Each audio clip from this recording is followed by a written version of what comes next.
Yes. यहाँ पे वो फोन तो रख Is के it गए उधर। necessary to have a pterygoid implant for all the time?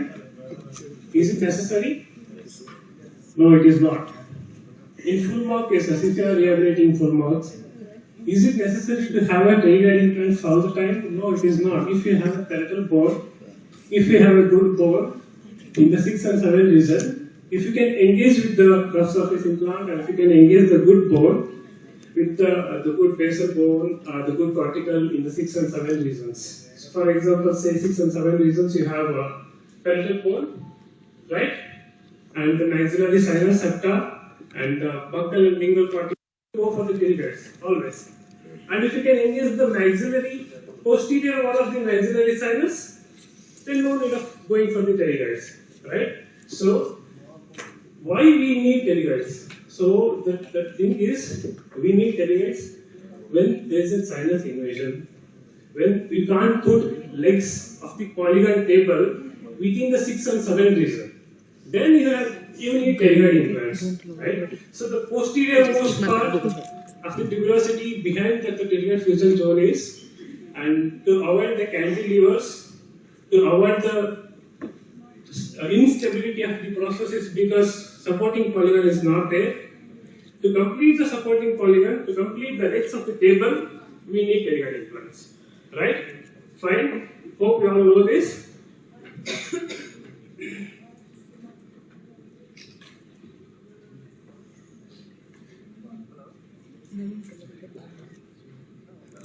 Yes. I would like to show you the target area in yesterday when Rohan Vilani sir teaching about the pterygoid implants, someone was not confident whether it is superior or inferior to the pterygoid hamulus. Right? Is it superior or inferior? Superior. Very good. Hope we all reversed the anatomy after listening to Rohan Vilani's lecture. That's very nice.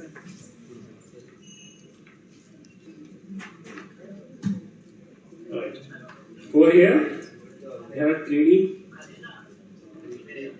Fine.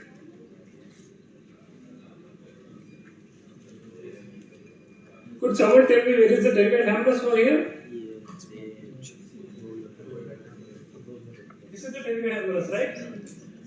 Fine. So look at the level where it is situated.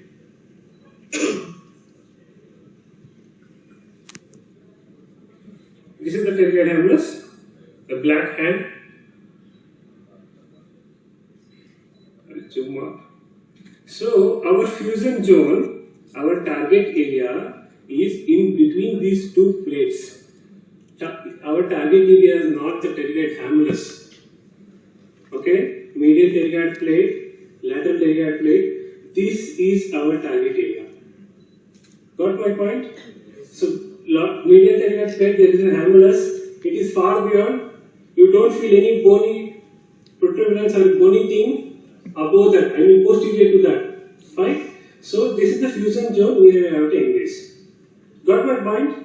So what things you have to look other than that? See the resorption pattern of the jaw here. Over here, this fusion zone is just along the line of the ridge. Getting my point? Yes? Any reply? Yes. Yes, sir. Yes. So here in this area, so it is slightly medially oriented. Maybe because of extractions, okay. So it is not resolved well. So resorption pattern of the jaw plays a very important role when you are placing a pterygoid implants. This palatal bone will be stable. This won't resorb. This won't come medially. The medial portion, the medial resorption pattern of the jaw is from the lateral to the medial side. From this area to this palatal bone will be constant. This fusion zone will be constant. This pterygoid place will be constant. So no resorption pattern either. You have resorption pattern from the buccal to the palatal side. So keep in mind, you have to look for how the resorption pattern of the jaw accordingly or angulation changes. Right? I would like to add some more things regarding the resorption pattern over here. See, if this is the 2, then it's like say this is the tuberosity bone over here. The resorption is from the buccal to the palatal side, and this palatal bone won't resorb, and there may be a resorption. There will be a resorption from the inferior. Sorry, this is the inferior and so superior. The resorption is from the inferior to the superior, and this palatal bone won't resorb. This palatal bone won't resorb. Only the ridge part, alveolar bone part, will resorb from the inferior to the superior, right? And this over here, buccal to the palatal. So you will get our fully highly resorbed ridge cases. You will get our ridge over in this region. Fine. So the fusion zone is just behind. When you're doing immediate extraction case, you extracted 8 and you go from the buccal to the palatal side for hitting the fusion zone. But when there is a resorption, just go straight. This buccal bone won't be there. When there is too much of resorption, this buccal bone will come over here.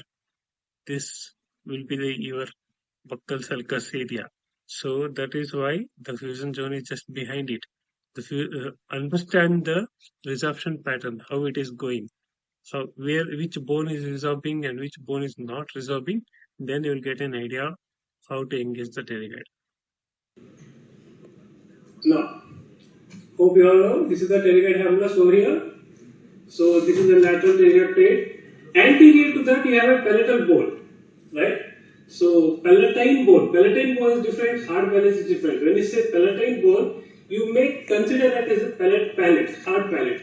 You should not consider it as a hard palate. Where there is a palatine bone in between the pterygoid fusion zone and the maxilla.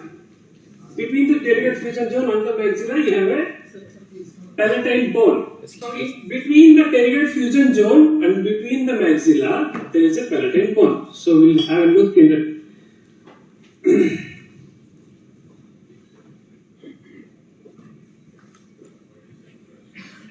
okay.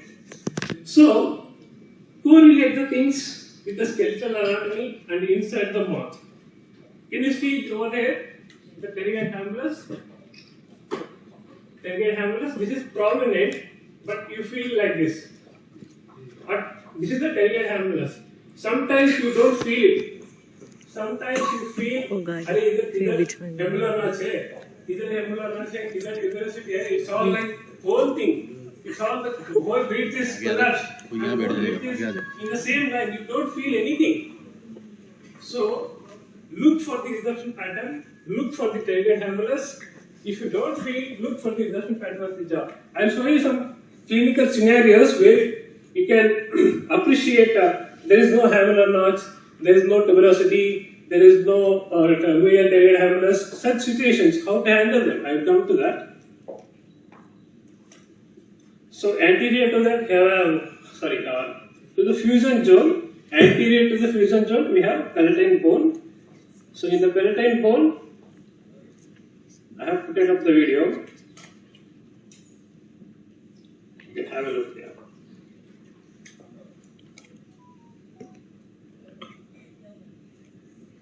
See, the blue one is the palatine bone. It is extending from the lower part to upper around in the pterygopalatine fossa. To that level, it is extending. The pyramidal process. This is the pyramidal process of the pterygoid bone. This is the lateral pterygoid plate, and this is the medial pterygoid plate. It is not well appreciated here because I am showing only the palatine bone here. So this palatine bone, this pyramidal process of the palatine bone is a dense cortical bone. You can engage that also. If you can't engage the pterygoid fusion zone, you can engage that also. The palatine bone is also a good cortical bone. Fine?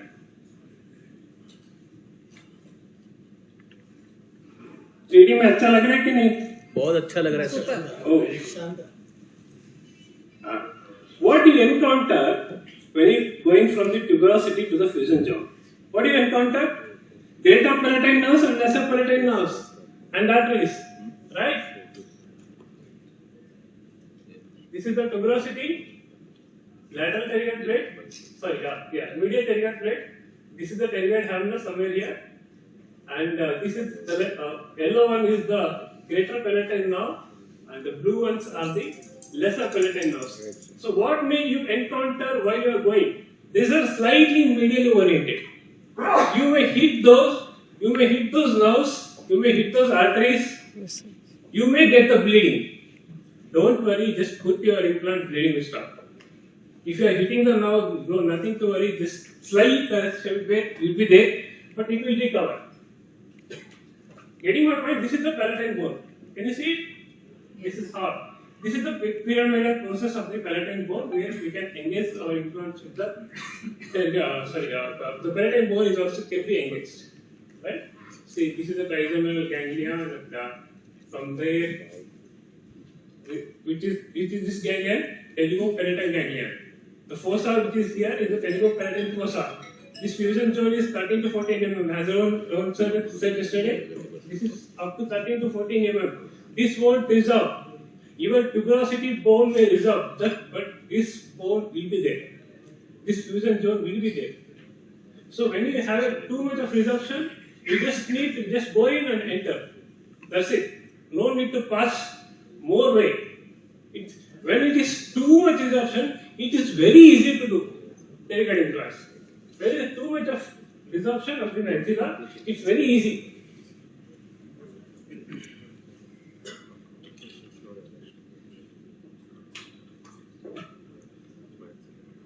Fine? Yes. अगर मैं बोलूं medial pterygoid muscle is attached from the medial surface of the lateral pterygoid plate to the rams of the mandible, lower corner of the rams of the mandible, what do you understand? Don't understand, right? You see in the 3D now. First year का याद आ रहा है? First year PDS याद आ रहा है? Ragging कर रही, anatomy याद आ रहा है? Yes. The medial surface of the lateral pterygoid plate is attachment for the medial pterygoid muscle. From there it is running downwards the corner. So what implications I am telling and what may be the implications when you go too much laterally or too much medially, which muscle you hit. Right? That is the point why I am showing in 3D. You can appreciate where the fusion zone is, where the muscle is. If you go too much medially, what happens? If you go too much laterally, what happens? I will come to that. So lateral pterygoid muscle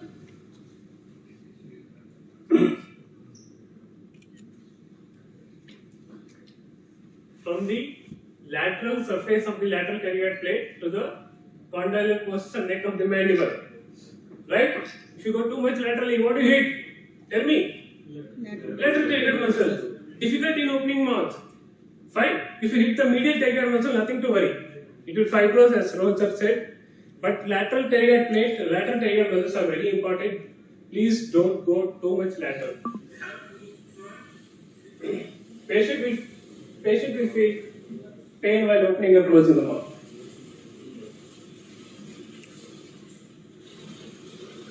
Okay? Too much medial orientation? Yes, you can see my cursor. That's why I made a big one. So, no, even with my 4 eyes, I can't see the small cursor. I have to look like this and I have to find it out. That's why I made a cursor, big one. So, this is the pterygoid hamulus, right? So, this is the palatine, tensor veli palatini and levator veli palatini muscles and ovula muscle, right? So, the attachments for the pterygoid hamulus, you have tensor veli palatini. It's like a pulley. You have a well and a rope and a bucket full of water, pulley. It's the action of those muscles are attached to the pterygoid hamulus as a pulley. When you swallow, those muscles are acting upon that pulley. That is pterygoid hamulus. So look, correlate the things. Where is the pterygoid hamulus? Where I have to feel it? Correlate the things, correlate inside the mouth, how much behind, where is the ovula muscle, where is the tensor veli palatini muscle, correlate the things and go ahead. If you just go in looking at this picture, you won't understand anything. Just correlate and go ahead. Fine? Yeah. I have where the pterygoid hamulus. See, again I am telling pterygoid hamulus is not the target. It's the referral point where the medial pterygoid plate is located. We have to come slightly lateral to it to engage our fusion zone between the two pterygoid plates. Right? Got my point? Yes. I need a reply. Yes. Yes. See over here. This is the pterygoid hamulus. Attachment of the muscles. Tensor valley palatini and levator valley palatini, and this is the ovular muscle. Can you see it? This is the ovular muscle. So, soft palate, behind the soft palate, at the level of soft hard palate, you go just beyond, then you feel the pterygoid hamulus. Right? Correlate. Fine?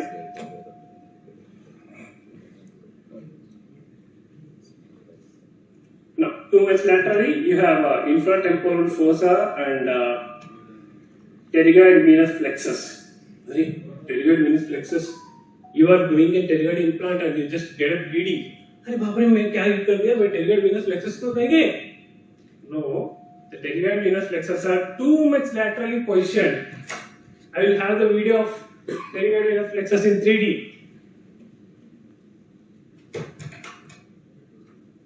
Yes.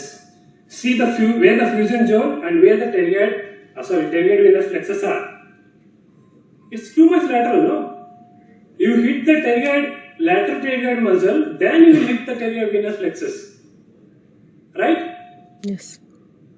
Getting my point? Yes. And those are at the level of zygoma. Keep in mind. Now anatomy is clear? Yes. Lateral pterygoid plate, medial pterygoid plate, pterygoid hamulus, ovular muscle. Fine? Fully everything? Yes. Yes. Now how to appreciate in the OBG? This is the pterygomaxillary fusion zone.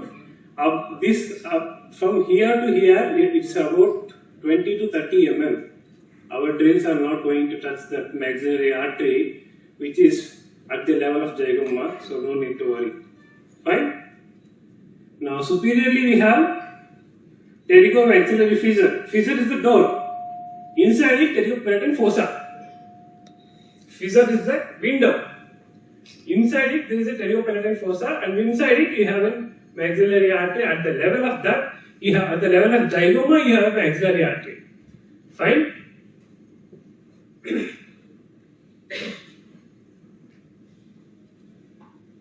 So, pterygopalatine fossa. Above that, sir, so this is our target area, right? So, it should go slightly from like this to like this, right? Okay, superiorly we have maxillary artery, the main concern. I have a 3D video for you also. Again, 3D. How many times I use 3D?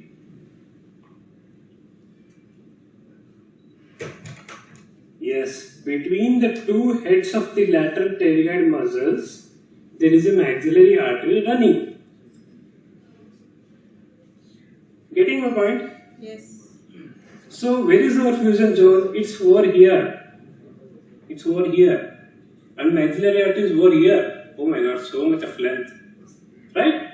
So, no vital structures are engaged when you're placing pterygoid implants. Feel the drill, feel the bone, feel the anatomy, consider it, then go ahead. Fine? Anatomy is clear now? Yes. It should be clear. I'm confident in it. So, mandibular nerve, the last one 3D. Where it is exiting from? In the infratemporal fossa, which oval? Which foramen? Huh? No, sir, foramen magnum is far beyond. Far posterior. Yes.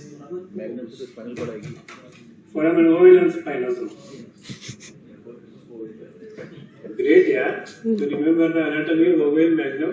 That's nice. So this is the buccal nerve. This is lingual nerve, inferior alveolar nerve. So our fusion zone is somewhere here. We are not going to hit any nerves here. Got my point?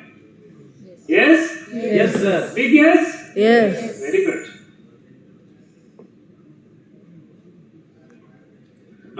Now, tell me, Sachin sir, have to tell me this. So, which is the easiest to do pterygoid implants in all of these cases? This one? Yes, absolutely. Just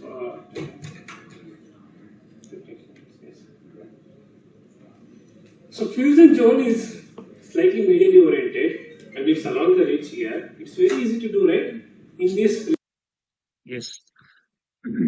We will analyze some clinical situations over here. So, for example, say this is the tuberosity bone and you have a good tuberosity bone over here. Here we, in this case, this we have to extract this and we can put one palatal implant over here and one rostral facing tuberosity bone and one engaging the pterygoid. So here the hamular notch is much prominent. So you can feel that pterygoid hamulus can be felt over somewhere here, and we can just go directly from here to here like this in this direction from the buccal to the palatal side, right? So you can feel the anatomy, you can feel the hamular notch, you can feel the pterygoid hamulus. You feel okay, it can be done. So this is like quite easy. But in this situation, where you see here, see somewhere here is the tuberosity bone, right? So what you feel like, you don't feel much of hamular notch over here. You don't feel anything hamular notch kind of thing or depression kind of thing. It's like whole thing is like straight. So you don't feel, you feel like अरे ये किधर है tuberosity है इधर है ये किधर है किधर, we don't know. So feel the bone, feel the depression, take a needle, pierce it. If you are engaging the bone, then that is far most posterior part. About, I mean, if you go more posteriorly, you engage, just you put the needle, you don't feel anything, you just dip into the muscle, right? So feel the bone with the needles. So feel the bone with the fingers. Sometimes you may enter like somewhere from here to here, and you will end up in sinus. You have to go from here. It's not like I'm telling for in this kind of situations you have to go from here to here. You just feel the bone with the needles, 23 gauge needle or 26 gauge your relay needle. Then you can go ahead and feel for this buccal. See, we can feel this here. We feel for the pterygoid hamulus, right? After feeling the pterygoid hamulus, that is the medial pterygoid plate. From the buccal side, it should be something. When you go beyond, it should be there. There must be a lateral pterygoid plate. So feel for the depression in the any depression or any pattern of any resorption pattern. How the resorption pattern over here. Feel if there is any slight depression towards the palatal side. Then you feel like it is not so much resolved. So you might have to go slightly buccal to palatal. And if you feel like the whole thing is like straight, if you don't feel any depression behind the tuberosity bone at the level of this sulcus, then it's absolutely that it is highly resolved ridge and you have to go straight. Then feel the bone first, feel the pterygoid hamulus, feel for the buccal sulcus. If you get a depression over here, then the resorption is not so much, it's moderate. Then you have to go slightly towards palatal side. And if it is not so much, it is highly resolved. In those cases, you just along the line, the lateral pterygoid plate is, and you have to go straight. So what I'm implicating here, what I'm trying to say here is, try to evaluate the bone. Posterior to this region, there is no bone. Posterior to the pterygoid hamulus, there is no bone. So feel for the bone, feel with the needles, then you go ahead. So in this case, see, can you see the depression over here in the buccal sulcus? That means this depression, then it is joining to the lateral pterygoid plate. So you feel this depression behind in the buccal sulcus.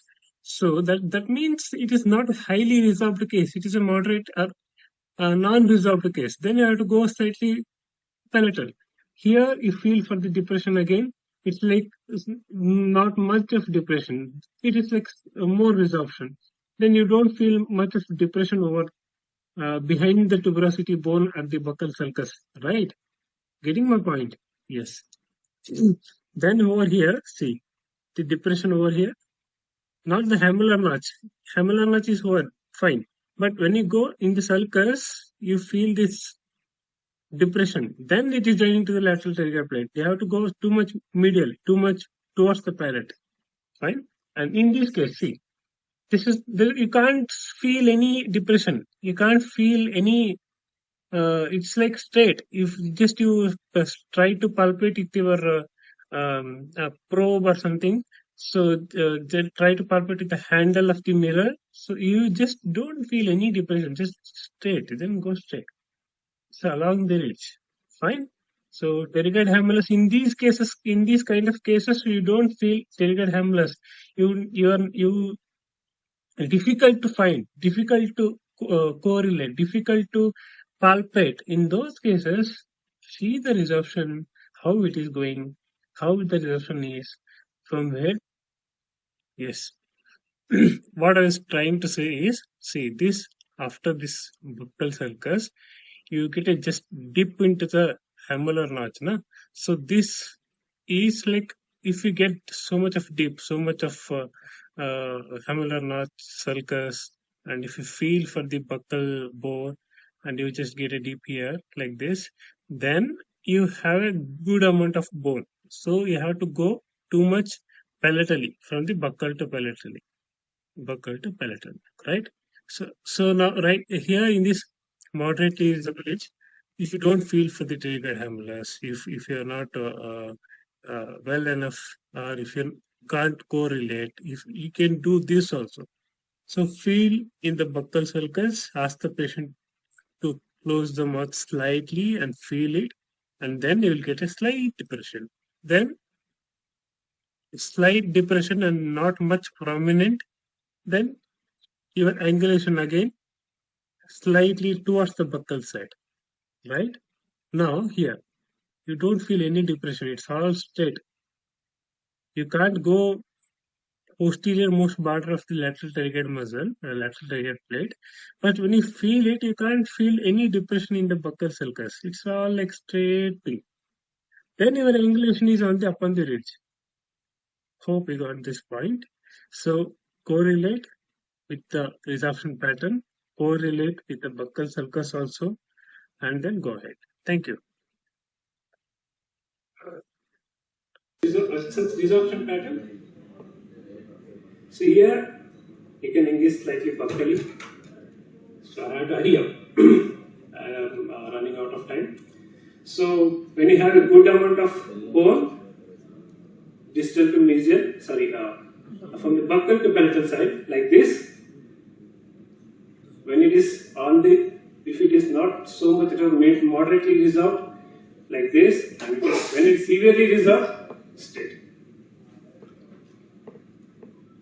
So radiographic analysis. Someone had asked whether to bend and pterygoid implant or not. When we can bend, when not to bend, right? If we have a too much of tuberosity bone, if we are having a 10 to 13 millimeters of bone in the tuberosity area, height of the bone, you can bend. It's not advisable for the initial period. Don't bend. You can bend in this situation. But here, in this situation also, slight more of invasion of the sinus, but you can bend. But here, no. Don't bend. See the sinus invasion? No, don't bend. And consider it as you have to go parallel to the sinus when you are placing a pterygoid implant, right? So you can go just slightly like this, from here to here, from here to here. But when you see the sinus invasion, you have to go far beyond, far posteriorly you have to go. Sometimes what I feel like after the extraction of this tooth, we find this as a tuberosity, this part. Yes, this part. You feel like this is the tuberosity and I have to go from here to here. You will end up in sinus.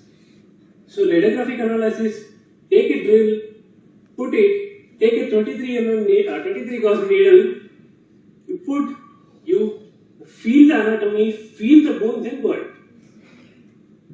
And take IOPS repeatedly to confirm the position. Right? So this is most problematic thing, the fourth one. Problematic in the sense, you won't feel the proper anatomy in the ridge in this type of situation. Fine? How to measure the... Yes. I couldn't get enough time while I'm presenting in the conference. So just adding some more topics over here. So for say this angle you are approaching. So this is the angle of your approach. So for example, say this is 60 degree. So when you take it as 60 degree, so cos of 60, cos theta, cos value of 60 degree is the value somewhere around 0.56 or 0.6. Consider it as 0.6. Then your tuberosity is over here and hamblerness is over here, and you measure the distance from the posterior most part, then your point of entry, this length, right? The C. Then divided by the cos value of this angle, on which angle you are approaching. Then you will get the length A, this one, right? So this is the cos theta value, and far most posterior most part of the maxilla to the angle of insertion or the point of insertion. Then this angle on which point in which point you are engaging, you are going in, the angle which you are going in, cos theta of that value, then divided the cos theta value, the C is divided by cos theta of that value. That is C divided by cos 60. That comes to the length of this A. So this you can determine like this also, but usually it is not constant, because while you are engaging, this angle may changes. So while you are path of insertion may somewhere here or somewhere else. So not practically possible, but you can do this also. Not of I think it is too much of thing to measure the length. I will tell you the easy way. Just telling you it can be done. Length, this is basic trigonometry again. I don't want to focus more upon it. This is like a lot of theory and cos theta angle and divided by that this. So no need to worry about this. You will not go in the same angle as you measured. So it is not like I would like to skip this, right? Yes. You just make, when you feel the pterygoid hammerless, you just make a point over there with a bleeding point. Just probe it a little bit and make a bleeding point. Then from there, you can measure the length. So you have to go superior to that. Find superior to the bleeding point, superior to the pterygoid hammerless, right? Yes. So measure the length and just 2 to 3 millimeter more of the length you have measured. That is also fine. Got my point? Yes. This is again prosthetic concept. How much force when you bend and how much force you can give when you place straight into the posterior wall of the maxillary sinus, and how much force you can give to the bended implant. So this is like too much of theory. So there has to skip that. And this is some cases. Yeah. Here I engaged posterior wall of the maxillary sinus. That is good, and this is pterygoid, and this is wide body engaging parietal and buccal cortical. Right? You can engage pterygoid like see. It is not in the pterygoid, exactly pterygoid. It's in the tuberosity bone. It's in the pyramidal portions of the palatine bone slightly, and it's in a good top. So no need to go again. No need to perforate every time. You need to perforate the pterygoid region. No. You can engage like this also. So I joined these all natural conventional implants, and this is rest in peace. It's dead. This is the angulation. Appreciate the angle we encounter here. And yeah, this should not be done. Why we need double pterygoid? We are not going, anyhow we are not going to load the implants, pterygoid implants. And why we need two pterygoids then? Yes, to reduce the point, this is more gap here, no? The last implant, the first implant and this implant, there is lot of more of pontic gap. So to reduce this, we just put another implant like this and we'll reduce the length of this. So why we need two pterygoids? Clear? Yes. Not to show up in the Facebook, not to show up that I am placing two pterygoids, not to post. It's to reduce the pontic length. Got it? Again, the same thing has happened. This is a slight depression over here. The doctor felt like this is the tuberosity somewhere here and gone into the sinus, not getting pterygoid, not getting resistance. You have to go beyond. Beyond that, there is no bone. Feel for this bone first. Feel with the 23 gauge needle. Feel with the 26 gauge needle. Or 18 needle. Then go ahead. And take IOPS. You can take IOPS for pterygoid also. It's easy. Right? So, observe the anatomy, measure the length of an implant approximately as I said before, drill and feel the bone, insertion of implant and bending if needed. Right? Now I will show you the climax. How to place pterygoid implant. Here, the resorption of the jaw. When you see the resorption of the jaw, see, this is the tuberosity bone. Amadi? So this is the tuberosity bone. It's like knife ridge. There is no much of tuberosity bone here. So and then this is the hamular notch. The resorption pattern of this jaw is moderate. So our pterygoid plates are slightly near to this ridge line, not too much medial, not too much lateral. So our pterygoid fusion zone is slightly along the line of the ridge, along the angle of the ridge. So along the way there is a pterygoid fusion zone. So where is the pterygoid fusion zone behind? This is the hamular notch. After that, the hamular notch at the level of the palate, at the depth of the palate. You should keep in mind, at the depth of the palate, feel for the pterygoid hamulus, look for the resorption pattern of the jaw. So this is moderately resorbed jaw. So feel for the hamular notch, pterygoid hamular notch. So pterygoid hamulus. So here, somewhere here. So I can show you.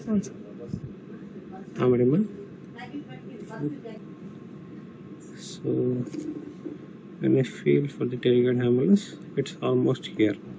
Amadi? It's almost here.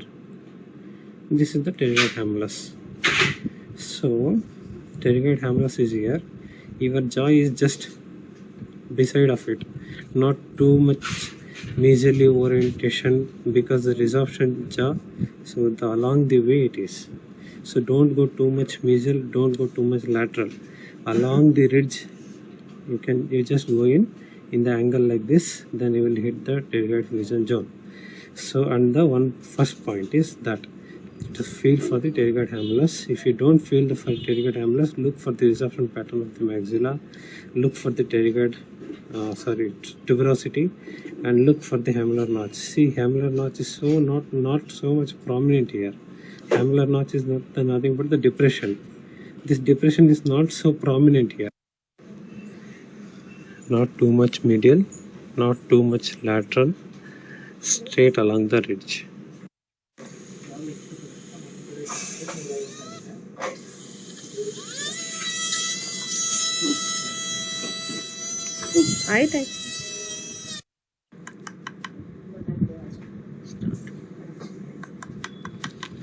Look at the cortical sound bone it is engaged. Because of that you are getting this type of sound. Okay, done. Now this we have placed 3.5 17. So I'll show you up the X-ray afterwards. Okay, so now bending of this implant, you have engaged correct fusion zone of the pterygoid plates so that you can bend. Otherwise, most posterior wall of maxilla, if you engage that, so you can't bend easily. So this is in high torque, more than 80 nanometers of torque. So newtons meters of torque. So we can bend this implant, no worries. I'll show up the bending now. अब देखो अच्छा जाएगा climax अरे क्या हो गया did you people observe what happened it just flipped It flipped in the best sides. got my point so moderately resolved rates if you bend it will just flip the bodily movement of the implant will happen don't bend the pterygoids for initial at least 100 pterygoid implants don't bend. Then after you can try to bend according to the radiographic evaluation, tuberosity bone, and considering all those things, you can bend. Again, so what I did now, I just removed that implant, I placed 3.570. I just got a body movement and I just slipped. Just change the diameter to 4 or 4.5, the same length or 1 millimeter, 2 millimeter more length, then don't bend again. Got my point? Yes. Again, bending things. Commonly asked questions. We'll discuss it later, I hope. The commonly asked question is not about pterygoids. Which app you used to show up the videos?